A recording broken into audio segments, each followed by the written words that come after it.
chicas, buenas tardes. Hoy vamos a hablar de lo que es el envejecimiento activo. ¿Por qué? Porque la OMS marca, como ya pudieron ver en las tareas que puse, marca que para que un anciano envejezca de una manera saludable, debe envejecer de una manera activa. Pero para esto debemos entender principalmente qué es esto, qué es el envejecimiento activo e incluso qué es el envejecimiento como tal.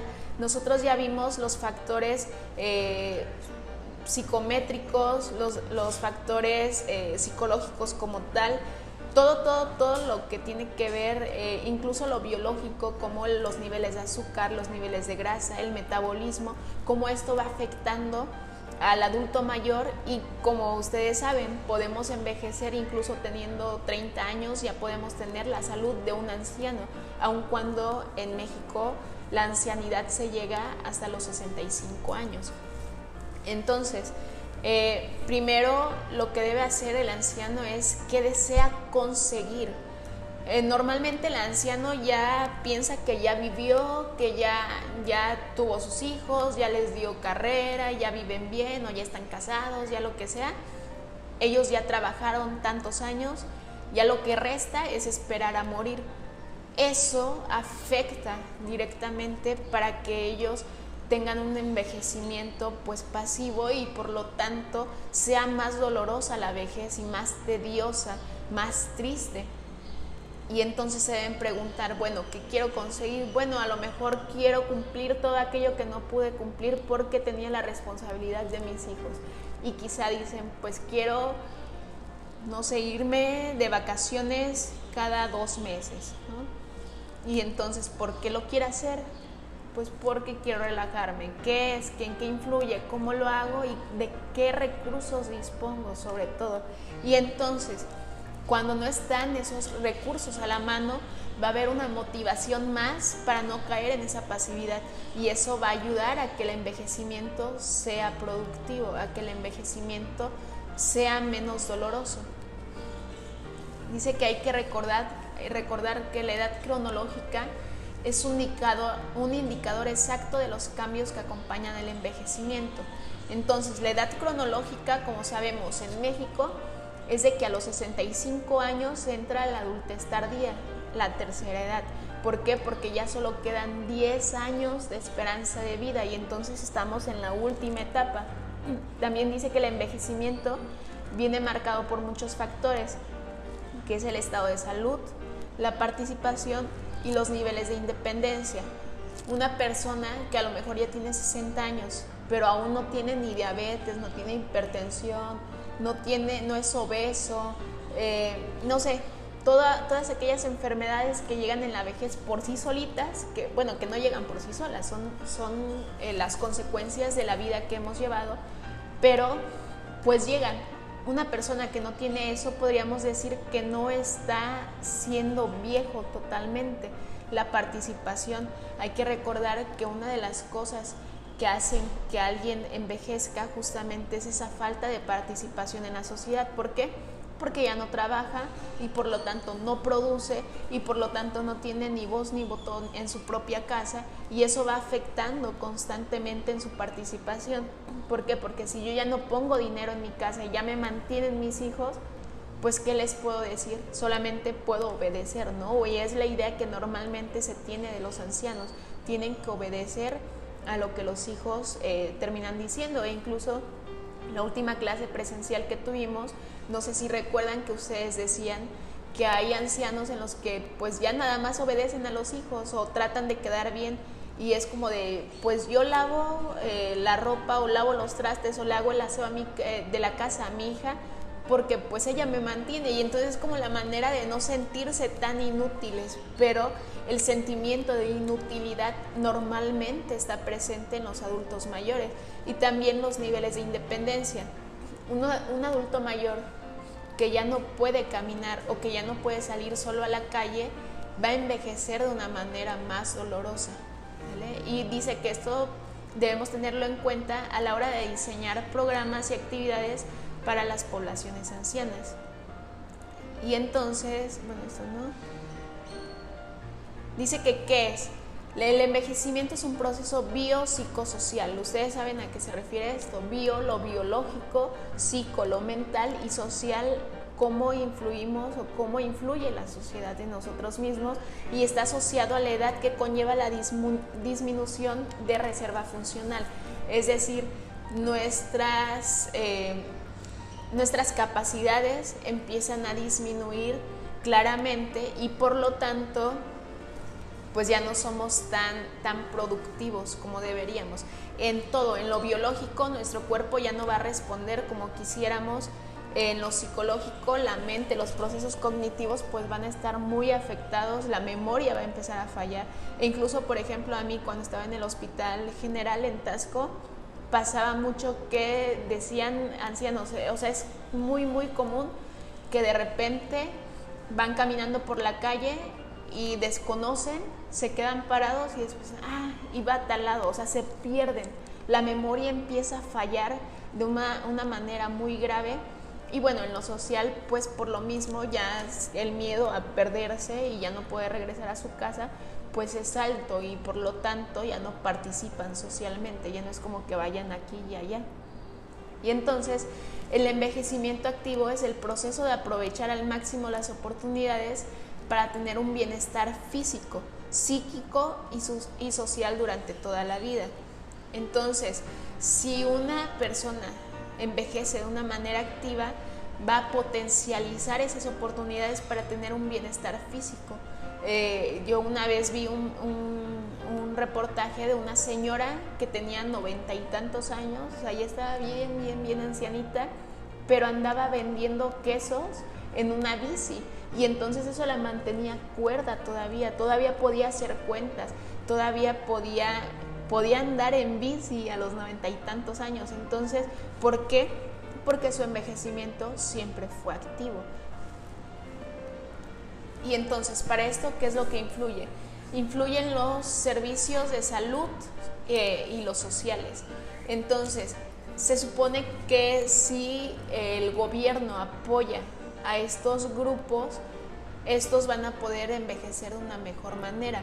Y entonces hay programas, hay grupos GAM, se llaman, que son grupos de ayuda mutua en los hospitales generales y centros de salud, en donde se atienden a diabéticos, hipertensos y obesos, que son las mayores enfermedades del adulto mayor, o son las más constantes. Obviamente a eso le añadimos las demencias, como el Alzheimer, la demencia senil, la demencia vascular y todo lo demás. Entonces, todo eso lo atienden, se supone, o lo deberían atender el sector salud, y esto va a influir para que tengan un mejor envejecimiento. ¿Por qué? Porque ahí se les atiende de una manera multidisciplinaria. Hay un médico, hay una enfermera, hay un nutriólogo, hay un activador físico y hay un psicólogo, y entonces atienden todas las áreas. Y quieres vivir más, come mejor, haz ejercicio, atiéndete como se debe y atiende tus emociones, y entonces la persona envejece de una manera más satisfactoria. Obviamente para esto necesita estar yendo constantemente al hospital, y de por sí el ir al hospital es algo pues feo, es algo que a nadie le gusta, estar visitando hospitales.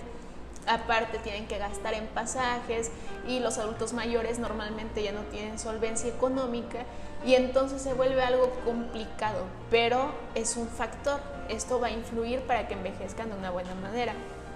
También hay factores determinantes del comportamiento. Si la persona, como platicábamos también en la clase pasada, si la persona se jubiló y cuando se jubiló dijo, no, pues ya, o sea, ¿qué voy a hacer? Ya no tengo nada más que hacer, y se tira en un sillón todo el día, incluso se llegan a morir, llegan a fallecer por el simple hecho de que su comportamiento no fue el adecuado, su actitud no fue la adecuada. Entonces también hay determinantes personales, como el que quieren, como platicaba al principio, que quieren, cómo lo van a hacer.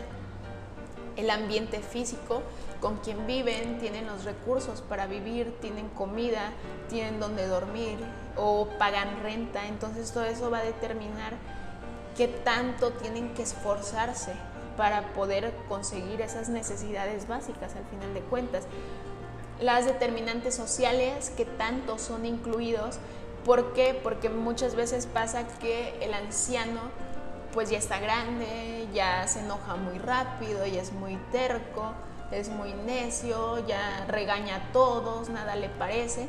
Y entonces lo que se hace es, lo van a ver, pero nadie platica con ellos. Él, ese adulto mayor, está sentado o sentada en un sillón arrumbado y se convierte en un mueble más de la casa.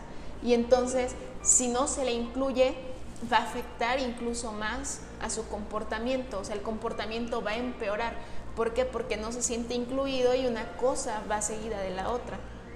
Y los determinantes económicos. Si la persona o el anciano no tiene los recursos económicos para vivir, pues va a pasar que puede entrar en una depresión, puede entrar en una desnutrición, puede entrar en muchísimas situaciones que van a alterar su salud tanto física como mental. Y ahora, los pilares del envejecimiento activo son el bienestar, que es la salud integral, lo que les decía, tienen que estar bien nutridos, bien mentalmente, tienen que hacer ejercicio y tienen que estar bien atendidos en sus enfermedades, y la participación, que es el desarrollo social. Por eso es importante, por ejemplo, lo que hizo la SEP con la casa del jubilado. Yo me doy cuenta porque yo vivo a unos cuantos metros de la casa del jubilado y me doy cuenta que ahí los ponen a jugar vóley, los ponen a cantar, incluso participan en la feria cantando, bailando y muchísimas cosas. Eso es muy bueno porque siguen participando, se siguen sintiendo parte. Sí, ya no trabajan, ya no tienen el mismo ingreso económico, pero claro que pueden seguir siendo parte de la sociedad y eso les ayuda a envejecer de una manera activa. Y la tercera es la seguridad, que si nos vamos a la pirámide de Maslow es el segundo nivel, por así decirlo, y entonces la seguridad se refiere a esa seguridad tanto social, seguridad social, seguridad económica y seguridad en casa, el sentirte seguro en tu propia casa. Lo que veíamos hace mucho de cuando alguien te asalta, cuando alguien te hace daño, aunque aunque tu principal objetivo era ir hacia otro lado, como que automáticamente se quiere regresar a casa. ¿Por qué? Porque la casa es el lugar seguro. Entonces, por eso la gente que pierde sus casas, por ejemplo, en el sismo del 2017, que perdieron sus casas, por eso el shock es tan grande. ¿Por qué? Porque era el lugar donde estaban seguros y ahora no tienen en dónde estar seguros. En cuanto a la salud, dice que se debe prevenir y reducir la carga del exceso de discapacidades, enfermedades crónicas y mortalidad prematura. Entonces, se debe tratar de prevenir que se caigan en estas situaciones. Las discapacidades, pues porque ya no pueden caminar, las enfermedades crónicas, que son diabetes, hipertensión, todo eso, y la mortalidad prematura. Entonces, el problema es que normalmente una viene acompañada de la otra si no se tuvo el cuidado necesario. Yo tuve una paciente en la que a ella tenía diabetes, no sé cuántos años, como 20 años llevaba con diabetes, nunca se cuidó, por lo tanto se le empezaron a caer los dientes, o sea, ella no tenía ningún diente en la boca, no veía bien, su riñón dejó de funcionar y sus articulaciones también se vieron afectadas. Entonces la señora fue conmigo hasta que, la mandaron conmigo, porque pues ahí estaba en el hospital, la mandaron conmigo hasta que ya no podía caminar, porque le impactó tanto la situación en la que ya se encontraba. Y entonces podemos decir que si no se cuida una de estas cosas va a ocurrir la otra. ¿Por qué? Porque esa persona ni siquiera era tan grande, tenía 60 años. Quiere decir que si empezó hace 20 años con esas enfermedades, a los 40 le detectaron diabetes, no se cuidó, se le empezaron a caer los dientes, les digo, se le afectó el riñón y las articulaciones le fallaron, entonces perdió la capacidad de mover las piernas y fue hasta ahí cuando por fin dijo, ¿saben qué? Quiero ayuda. Y entonces esto lleva a que esta persona probablemente va a morir de una manera prematura. La esperanza de vida en México es a los 75 años. pero esta persona a los 60 ya estaba, o sea, ya no tenía recursos. ¿Por qué? Porque no podía comer, porque no podía salir a la calle, o sea, no tenía la manera de poder vivir de una manera tranquila. Y por lo tanto, lamentablemente se espera que esta mujer muera antes de la esperanza de vida.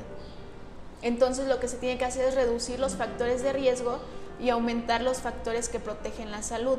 Si se disminuye que la persona que es diabética se le enseña a comer de una manera saludable, sin que tenga que le sepa feo o sin gastar mucho, porque una de las excusas de estas personas es, pues ya soy adulto mayor, ya no tengo dinero, pero sale mucho más caro comprar carne que comprar verdura, obviamente. Pero es un pretexto, a la gente no le gusta comer saludable. ¿Por qué? Porque vivimos en México. Y entonces en México todo es muy condimentado, todo es muy grasoso y así hemos comido toda la vida. Y es muy complicado como el reducir ese riesgo, pero si a eso le añadimos la concientización y entonces ocupamos un modelo psicoeducativo que podría ser el modelo de programas y entonces le enseñamos, psicoeducamos como tal a la persona, puede entender los riesgos que conlleva el seguir comiendo de esa manera y cómo va a afectar en su salud directamente. Entonces es eso, reducir los riesgos y aumentar los factores que protegen la salud, como hacer ejercicio, por ejemplo. A estas personas pues ya son grandes, normalmente se les pone a caminar nada más, que den la vuelta ahí a su colonia y con eso.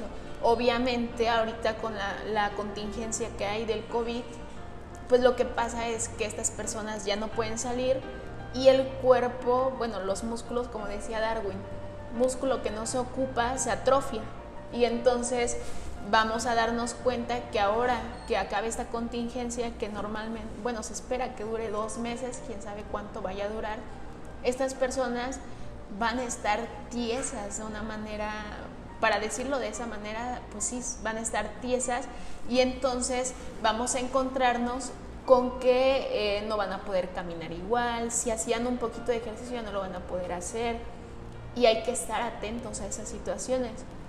También se debe desarrollar una continuidad de servicios sociales y salud asequible, accesible y de gran calidad y respetuoso con la edad, que trate las necesidades y derechos de las mujeres y los hombres en la medida en que van envejeciendo. Entonces lo que se procura es que estas personas tengan esos servicios de salud todavía, pero de una manera que sea de fácil acceso y que sea de una manera respetuosa. En ocasiones, como les decía, a mucha gente no le gusta trabajar con adultos mayores. ¿Por qué? Porque son necios, porque son enojones o por lo que sea. Pero estas personas son así porque la sociedad se los ha planteado de esa manera y entonces hay que empezar a incluirlos y hay que tratarlos de una manera respetuosa. Cuando tú respetas a un adulto mayor, el adulto mayor también te va a respetar y entonces podemos encontrar que el adulto mayor, en cuanto a lo psicológico, a mí como en experiencia, me queda que los adultos mayores son los que más se abren a la ayuda psicológica. ¿Por qué? Porque para empezar, para ellos es un desahogo que alguien quiere escuchar lo que van a decir. ¿Por qué? Porque si tu abuelito quiere platicar contigo, es como, ay, ya va a empezar con lo mismo, y ya va a empezar a llorar, y ya va a empezar con esto, y la lata que da, ¿no? Y entonces, para ellos, el ir con un psicólogo es, por fin tengo a alguien que me escucha. Entonces, obviamente no vamos a dar consejos ni nada de eso, pero vamos a ir guiándolos para llevar un envejecimiento sano. Y es proporcionar formación y educación a los adultos mayores. Se supone que entre más eduquemos al adulto mayor, más van a mejorar sus procesos cognitivos y por lo tanto el envejecimiento va a reducir, ¿sí? Y entonces ahí es donde entra las sopas de letras, los crucigramas, todo lo demás, lo que ya habíamos visto en la clase pasada de bañarse con los ojos cerrados, el cambiar la ruta de camino a casa. Aunque estemos jóvenes, esa es una manera de prevenir el envejecimiento mental en nosotros. ¿Por qué? Porque nuestro cerebro va a seguir activo. Entonces dice que debemos prevenir y reducir la carga de exceso de discapacidades, enfermedades crónicas y mortalidad prematura. y entonces deberíamos dar prioridad a la mejora del estado de salud de los grupos de la población pobres y marginados, y también debemos, la prevención de tratamientos eficaces. Esos tratamientos deben ser siempre tratamientos que nos lleven a que la persona se sienta más segura, a que la persona se sienta más contenta, a que la persona coma de una mejor manera. También debe haber entornos seguros. Entonces, si la persona no tiene dinero para solventar su vida cotidiana, pues debería haber lugares en donde se les acepte a ellos, como los asilos de ancianos, que normalmente es más doloroso porque no los dejan salir, pero bueno, en caso de que no tengan de otra, pues bueno, aceptarlos en estos lugares para que ellos puedan tener un envejecimiento bien, que no se vayan, que no se mueran de tristeza, por así decirlo, que no se mueran de depresión. También la audición y la visión. Estas personas lo que pierden son la visión y la audición. Entonces dejan de ver bien, dejan de escuchar bien y por lo tanto se vuelven latosos. ¿Por qué? Porque como ya no ven bien, pisan en donde sea y se caen. Y entonces ya no escuchan bien y nos piden que les gritemos, y entonces les gritamos y se enojan, ¿no? Y entonces es este problema en el que se cae por la confusión entre el que no puede tener acceso a esa capacidad de visión y de audición. No sé si recuerdan la primera clase que tuvimos, en la que vimos que pues a la edad que tenemos, de los 25 a los 30 años, vamos a ser mejores en cuanto a las capacidades visuales y las capacidades auditivas. Entonces imagínense, si por ejemplo yo soy miope, ya ahorita yo tengo miopía, y entonces yo tengo apenas voy a cumplir mis 25 años. ¿Qué va a pasar cuando yo tenga 60? Pues voy a quedar bien ciega, ¿no? Esto pasa con estas personas. Dice que deben tener una vida sin barreras. Obviamente esto ya es algo muy fantasioso, ya es algo muy, no va, es una utopía total.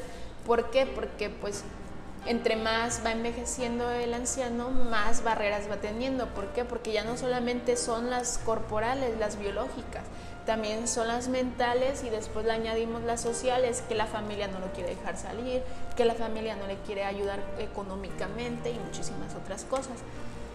La calidad de vida disminuye muchísimo. ¿Por qué? Porque si hablamos de calidad de vida es un tema extensísimo, muy grande, porque calidad de vida engloba justamente esto, lo bio, lo psico y lo social. Y entonces, en cuanto a lo biológico, pues diríamos que tenemos calidad de vida cuando no nos enfermamos, cuando estamos bien nutridos, cuando no necesitamos de medicamentos para tener una vida normal. Entonces, a esa edad, en la adultez mayor, es imposible vivir sin algún dolor físico, es imposible. Debimos haber estado muy cuidados toda la vida para poder vivir sin dolor, o bien mantenerse siempre activo, ¿no? Y entonces después, cuando vamos a lo psicológico, pues ya hubo pérdidas del trabajo, probablemente ya hubo pérdida del cónyuge, y entonces, por ejemplo, a mí me llegaba una vez una paciente que decía que le había dolido más la muerte del esposo que la muerte de su hijo. Y entonces de repente mucha gente dice, no es cierto, duele más la del hijo, pero pónganse a pensar, con el esposo, esa señora se casó a los 15 años, 15 años vivió con sus papás y de ahí vivió con su esposo a los 15. Esa señora ya tenía 70 años y el señor se había muerto ahí. Entonces 60 años vivió con ese hombre, y entonces cuando se muere es como si se muriera una parte de su vida. El hijo, como sea, igual a los 25 creo se había casado, no recuerdo bien, pero no era, el tiempo en el que convivieron no es el mismo. Y entonces estas son cosas que van disminuyendo la calidad de vida de las personas. El apoyo social, que es lo que da el gobierno, que es su dinerito cada mes, los servicios sociales y todo eso. El VIH y el SIDA, que hasta ahorita no es algo común en la adultez mayor, pero las personas, por ejemplo, ahorita el VIH y el SIDA pues están en la edad de la adultez temprana, la adultez joven, que es de los 20 a los 30 años. Incluso ya están pasando a la adultez media, que sería hasta los 40, 45. Ya hay infectados con VIH, pero el problema va a ser cuando lleguen a la adultez mayor. O sea, esto ya es una manera de prevenir. Ahorita todavía no hay adultos mayores con esta situación, y si los hay muy pocos, todavía no es un problema. Pero en unos años, en unos 10 años, va a ser un verdadero problema. ¿Por qué? Porque el VIH es la inmunodeficiencia humana. Y si a eso le añadimos que en la vejez de por sí ya no hay defensas y de por sí se enferman más, imagínense, pues sale peor. O sea, incluso yo creo se podría predecir que las personas con VIH no van a llegar a una adultez tardía. La salud mental, que normalmente lo que aquejan son las emociones, constantes ideas irracionales. Entonces, para mí, en lo personal, no sé ustedes, pero para mí en lo personal, el modelo apto para atender a esos pacientes es lo cognitivo-conductual, porque normalmente son ideas irracionales las que tienen, y entonces si atacamos esas ideas irracionales con ideas reales, lo que va a pasar es que estas personas van a tener una mejor salud mental, una higiene mental como tal. Entonces, en el medio ambiente tiene que haber, el medio ambiente tiene que estar apto para que estas personas se sientan a gusto. Obviamente ahorita no lo es. Ahorita estas personas no pueden salir, e incluso, no sé, a ustedes si les pasa, pero tenemos que hacer guardias en mi casa para que mi abuelita no se salga de la casa porque es terca y se quiere salir. Y entonces, imagínense, entre el sentirse encarcelado, si él no me dejan salir, pero si salgo me muero. Y entonces, imagínense la situación en la que están ahorita estas personas. Dice que para reducir los factores de riesgo y aumentar los factores que protegen la salud, tendríamos que hablar del tabaco, del alcohol y de los fármacos. Muchos adultos mayores son adictos a estos tres factores, por así decirlo. ¿Por qué?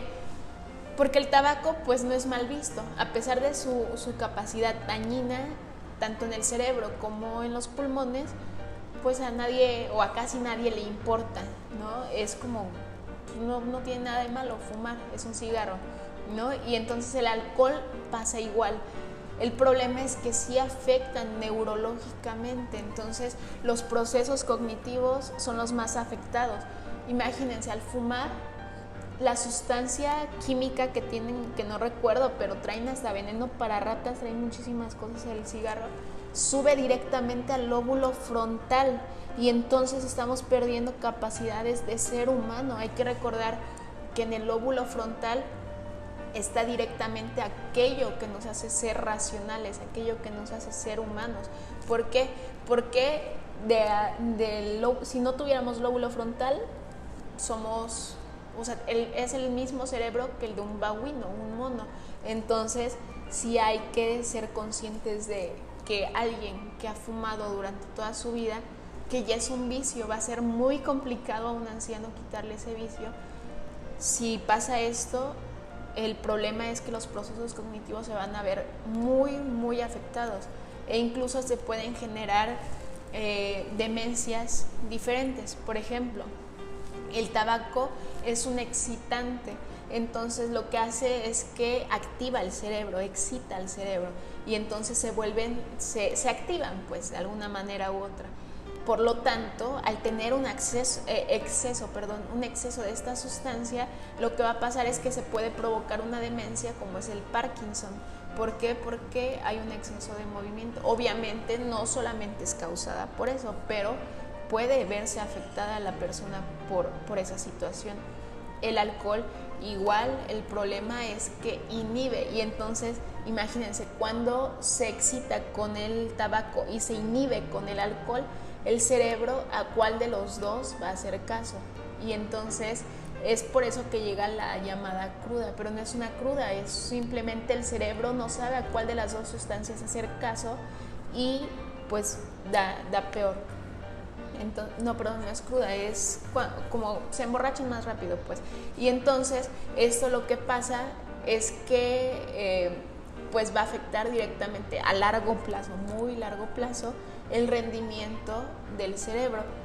Pero, como repito, son vicios aceptados y entonces no vemos las consecuencias tan fuertemente como si fuera una droga ilegal, pero eso no quita nada de eso. Entonces los fármacos son otra sustancia que a lo mejor una persona puede ser muy sana, ¿no? Pero los fármacos también van a afectar directamente debido a que muchos son medicamentos controlados, sobre todo los que se dan a la vejez para problemas de dolor, para problemas de eso, para problemas del otro.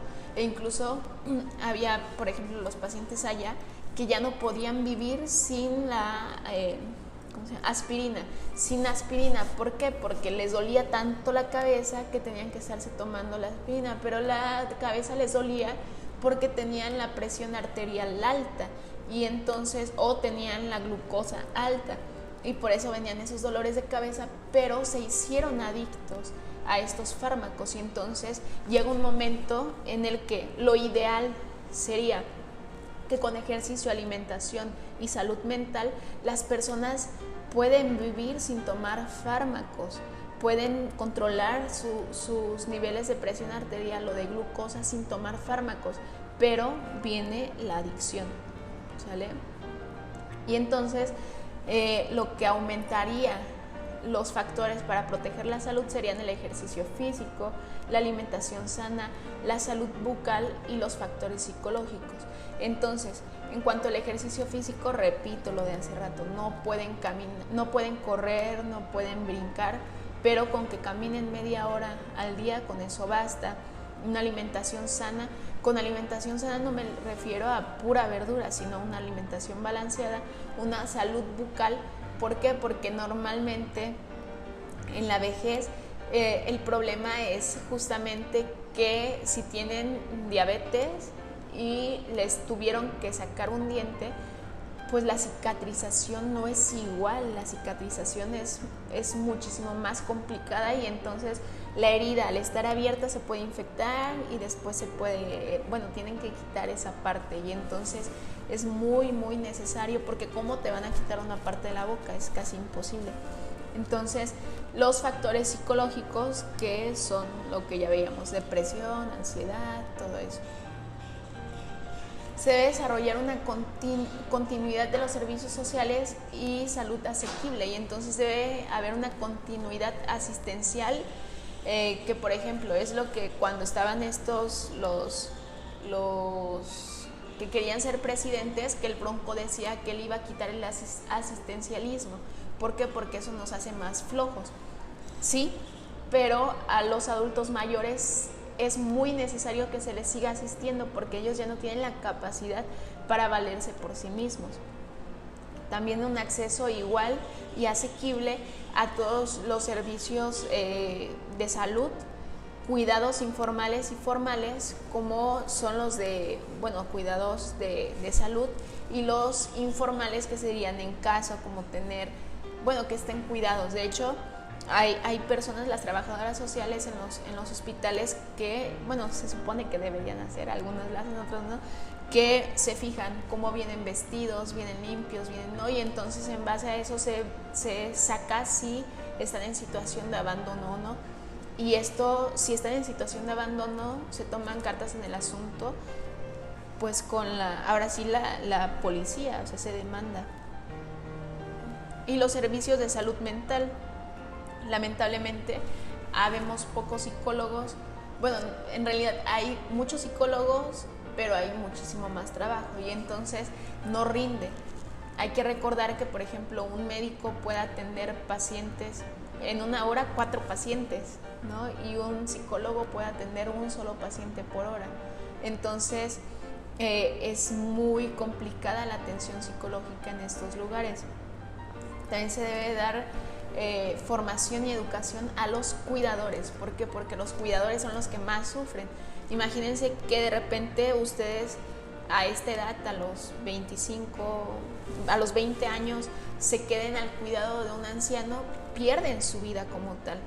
¿Por qué? Porque tienen que estar atentos de que el anciano no se salga, tienen que estar atentos de que el anciano no se caiga, tienen que estar atentos de que el anciano coma porque su apetito ya disminuyó, y entonces todo ese tipo de cosas van a afectar directamente en la salud mental del cuidador. También dice que debe haber cuidadores formales, como son los sanitarios y los sociales, aquellas personas que se contratan para atender a estas personas, a estos adultos mayores, y los cuidadores informales, que son familiares o individuos de la misma edad, como puede ser el esposo, la esposa, curanderos y otro tipo de cuidadores. Entonces la participación sería en proporcionar educación y aprendizaje durante este ciclo vital, reconocer y permitir la participación activa en las actividades de desarrollo económico, el trabajo y las actividades de voluntariado. Estas personas deben o deberían ser aceptadas en el trabajo de la vida cotidiana, y animar a las personas a participar plenamente en la vida de la comunidad familiar. Entonces, en cuanto a la seguridad, se debe asegurar la protección, seguridad y dignidad de las personas ancianas, abordando los derechos y las necesidades de seguridad social, financiera y física de las personas en medida que envejezcan. Entonces, sería lo ideal. En México esto no pasa, lamentablemente. También se deben reducir las desigualdades en los derechos de seguridad y las necesidades de las mujeres y adultos mayores. Dice que la consolidación y mejoras de protección social, una sociedad para todas las edades de cualquier tipo, eliminar cualquier tipo de discriminación. ¿Por qué? Porque si nos damos cuenta, el mundo no está diseñado para adultos mayores. A donde quiera que vayamos, o hay escalones, o hay, muchísimas cosas. Los adultos mayores no funcionan en la vida cotidiana como nosotros. Lamentablemente, ahorita que somos jóvenes, no lo vemos. Pero cuando seamos adultos mayores nos vamos a dar cuenta de esto, de que el mundo no está diseñado para este tipo de adultos. También dice por unos entornos rurales y urbanos adecuados y adaptados a las necesidades de estos adultos mayores. El hecho de que vivan en el campo o vivan en la ciudad no quiere decir que no van a tener acceso a las mismas cosas que nosotros, o no debería ser así. Dice que por un plan estatal de adecuaciones de viviendas. Aquí lo que se propone es que estas personas tengan ayuda del gobierno para que sus viviendas sean adaptadas y puedan llevar una vida normal. Entonces sería como poner barandales, poner rampas, poner todo aquello que necesitan esos adultos mayores para sentirse a gusto y cómodos. Entonces dice que contra los malos tratos de las personas adultas mayores. Entonces es algo muy común que las personas adultas mayores sufren de discriminación, de violencia incluso. Entonces eso es lo que se debería disminuir, es algo que debería dejar de existir. Lamentablemente la cultura en la que estamos inmersos no nos permite ver esto, y entonces vemos al adulto mayor como un estorbo muchas veces. También debe haber una cultura de salud. Si nosotros nos cuidamos desde jóvenes, lo más probable es que tengamos un envejecimiento activo y por lo tanto no tan sufrible como las personas que tienen un envejecimiento pasivo. Entonces, si nosotros tenemos esa cultura de salud, nos vamos a cuidar, nos vamos a proteger, nos vamos a, en muchísimos aspectos, vamos a hacer actividad física, vamos a alimentarnos bien, y entonces vamos a evitar que todo lo demás ocurra. También dice que por sensibilidad y respeto a los conductores y peatones mayores. Entonces eso es algo que no existe, igual repito, son propuestas que se hacen para que sería lo mejor. Defensas de los derechos del adulto mayor como consumidor específico y contra la soledad y el aislamiento social. Hay adultos mayores que están totalmente aislados, hay adultos mayores que no tienen contacto con la sociedad como tal, y dice que por la formación tras la jubilación. Lo ideal sería que estas personas no tengan, ¿cómo decirlo?, no separe su educación después de jubilarse, sino que por el contrario tengan una jubilación y sigan teniendo acceso a diferentes tipos de educación que lleven a que esta persona no pierda habilidades cognitivas. Dice por el fomento de relaciones intergeneracionales, es decir, que el nieto se integre con el adulto mayor. Entonces estos ya son recursos que podemos tomar. Y dice que hay centros de promoción de la salud de la mujer, asociación de vecinos y hay universidades. Y entonces no debemos olvidar que hay equipos que van a apoyar a estas personas. Hay equipos, o sea, como les decía hace rato, aquí en México se supone que es un deber del sector salud el atender a estas personas. Entonces, hasta aquí le vamos a dejar. A mí me hubiera gustado que viéramos lo que, cómo es la vida de los cuidadores primarios de este tipo de personas. De hecho, tenía agendada que fuéramos a ver en este mes a los cuidadores primarios de personas con Alzheimer aquí en el ISSSTE. No se va a poder, pero si más adelante, cuando pase la contingencia, se puede hacer esto, creo que sería lo ideal para que podamos entender de una manera más cercana lo que es estar con un adulto mayor como tal. Entonces, si hay dudas, me las pueden dejar aquí en el Classroom, en los comentarios, o bien mandármelo por WhatsApp o Messenger, que ustedes ocupan más el Messenger, como sea me lo mandan, pero de preferencia en Classroom para que quede evidencia de que se están haciendo las preguntas correspondientes. Igual las tareas ahí están en el Class y cualquier cosa estoy a sus órdenes.